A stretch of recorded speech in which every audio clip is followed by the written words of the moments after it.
Австрали төвтэй олон улсын баталгаажуулалтын компани, Desert компани Монгол дахь салбарын Улаанбаатар төмөр замын Болдбаатар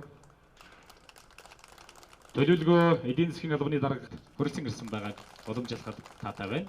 За мөн Улаанбаатар төмөр замын маань хүлээн авах ёслолын ажиллагааг албан ёсоор нээж та бидэнд цахилгаан эрчим хүч ус хангамжийн үйлчилгээг олон улсын жишгт нийцүүлэн хүргэсэн салбарынхаа хүчний зохицуулах хараанаас 2020 он хүртэл олгосон цахилгаан түгээх, цахилгаанаар зохицуулалтыг хангах, түүний туршил тохируулах 0.3-аас 1.5 мегаваттын төв ус хангамж, цахилгааны сугамсалж тоног төхөөрөмжийн засвар үйлчилгээ 188 км кабель шугам, 207 дид станц хувирал хойгууламж, томоолтой эзний ёсоор хандах мэрэгсэн чадварлаг нэг баг хамт олныг шаардлагатай бичиг баримтуудыг боловсруулах, үйл ажиллагаанд хэрэгжүүлэх ажлуудыг зохион удирдлагын тогтолцоо, байгууллагын зорилго, үндсэн чиглэлийг биелүүлэхэд шаардлагатай үйл ажиллагааны шаардлагыг тодорхойлох аль болох наривчилсан тогтоосон журмуудаас бүрддэг.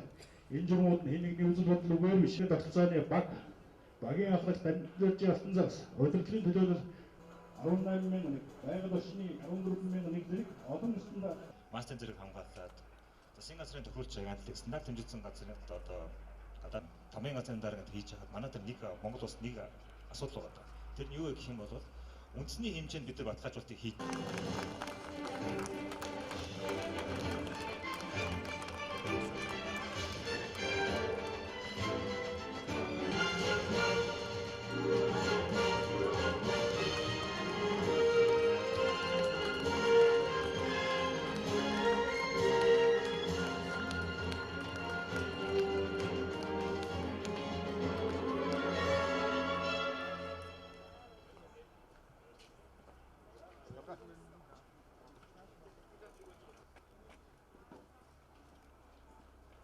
явцыг бол байна штэ.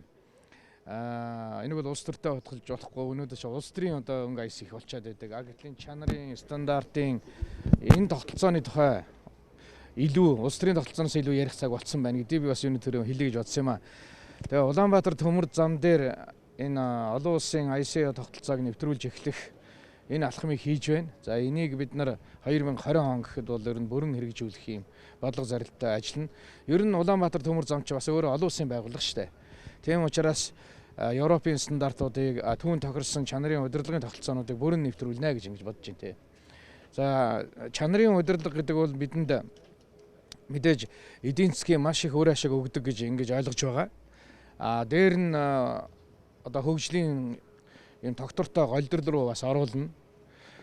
За 3 дугаарт нь бас чанарын удирдлагын энэ тогтолцоо нэвтрүүлсний хамгийн том үр дүн бол энэ аюулгүй байдал юм байгаа. Манай нисхийн салбар, төмөр замын салбар, за мэдээж автоеврийн салбар бол одоо 100% аюулгүй байх хэрэгтэй гэдэг ийм одоо зорилго, ийм чанарын шаардлага тавигддаг учраас энүүнд хүрэхэд энэ ICO гэдэг чинь хэрэг болох юм байна гэж ингэж одоо манай монголчууд, манай одоо ажил удирдах байгаа эсвэл энэ салбарт ажиллаж байгаа хүмүүс ойлгох хэрэгтэй байна гэж ингэж бодож байна.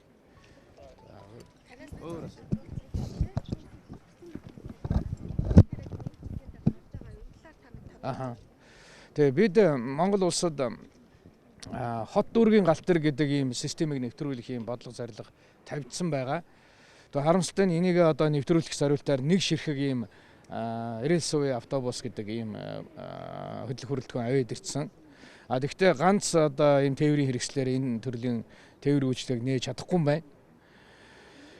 Тэгээ энийг одоо тоо хэмжээг нэмэгдүүлье гэдэг асуудлыг хотын дарга, нийслэлийн засаг дарга, Батүйл даргатай удаа дараа ярьж хэлцээд хөрөнгө мөнгийн одоо Батүйл дарга өөрөө гаргаад өөрөө энэ одоо рельс автобус гэдэг энэ тээврийн хэрэгслийг оруулж ирье.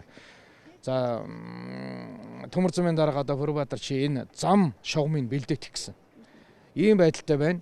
За мэдээж энэ туршилтын журмаар оруулж ирсэн энэ рельсовый автобус бол алдагдaltaй ажиллаж байна одоохондоо. Тэгвэл энийг ингээд зогсоогоод байж болохгүй. Бид нар 100 хараад архины чиглэл явуулж байгаа.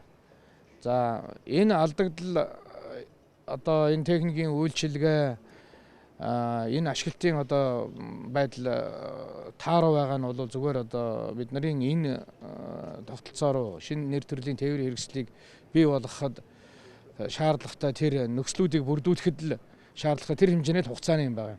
Юу бид нар ч одоо метроор шилж чадахгүй шүү дээ. Тэгэхээр энэ төрлийн тээврийн хэрэгсэл яхаарахгүй нэвтрэх ёстой юм байна. За Батсүмбэр, Налайх, Шувуун Папар гэж бид нар ярьдаг байлгүй. За шинэ нисэх онгоцны буудал, Air Express гээд ийм төрлийн одоо тээврийн хэрэгсэл хамгийн түрүү ашиглана. Одоо чанарын удирдлын тогтцоо ISO 9000 2015 ороод анх удаа Монгол улсад хувийн хвшлийн байгуул буюу хувь нийлүүлсэн Улаанбаатар төмөр зам компани одоо шинэ стандартаар гэрчлэгийг авлаа.